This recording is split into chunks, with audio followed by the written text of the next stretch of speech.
Okay, you made it to video 3. I don't know why you're still here, but you're still here, and I'm proud of you. I don't know the exact schedule for when we're going to release all of these things. And when I say we, I just mean me and my multiple personalities, because there's nobody else that is a part of this. We're going to jump into Genesis. I promise I will do a video that starts there and we start rolling through it. But I also want to give a little glimpse into how I feel about the New Testament, because I get a lot of criticism sometimes that I'm too Old Testament heavy and I don't really think that the New Testament matters as much. Or I get flack because I think the Old Testament matters. And a lot of Christians and pastors don't. They don't think you should pay any attention to it. The only thing we have to worry about now is Jesus and love and grace. And once we're saved, everything's good. We can live however we want to. I don't believe that to be true. And I don't believe that's what God's word says. Uh, so I want to explore the book of Acts. We will get there, I promise. The book of Acts is kind of a bridge from the Old Testament to the New Testament. It was written by Luke, but it is where we find out most of the information about Paul, who Paul is, not just what Paul thought and how he felt about things. We also find out a lot about Peter, and also the fact that they didn't leave their Jewish heritage or their Jewishness at all.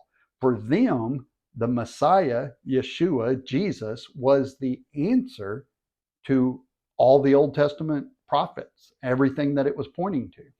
So the difference between Jews that believe in Jesus and Jews that don't, and if you're one of these people, don't get upset with me. This is a very simplistic way of looking at it, but I want you to learn. Sorry, I like to hit the mic too. I'm going to try not to do that. The big difference is some Jews believed he was the Messiah and the answer to all the prophets and all of that.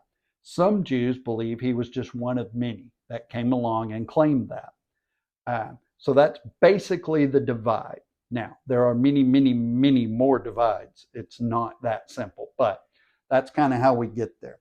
The context is so important that if we read Paul's letters before we understand the book of Acts, we will think he thought a different way. But learning Acts, especially chapter 10 with Peter's vision and chapter 15 with the things that are expected of us, if we don't do that, we won't really know the context of Paul's letter. Now, a person told me once, a person I used to respect, obviously don't anymore, but he told me once that the Old Testament didn't matter as much. We were New Testament Christians. And maybe that's how you feel. I'm not trying to make you feel bad. I just want you to follow along. Being a New Testament Christian is not a thing. And you will learn that, I promise.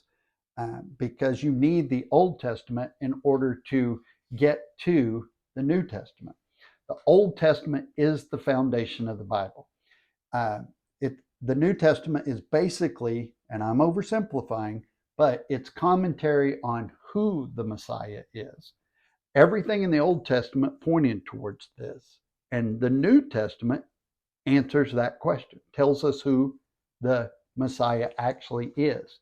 So, about 50% of the statements in the New Testament are quotes from the Old Testament.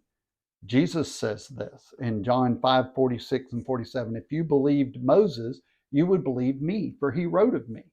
So Genesis is the story of God creating the world, and that's where we'll start. Acts is the bridge into the New Testament. We'll get there eventually.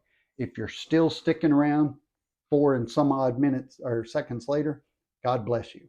I promise. I will say I promise a lot. And most of the time, it'll come true.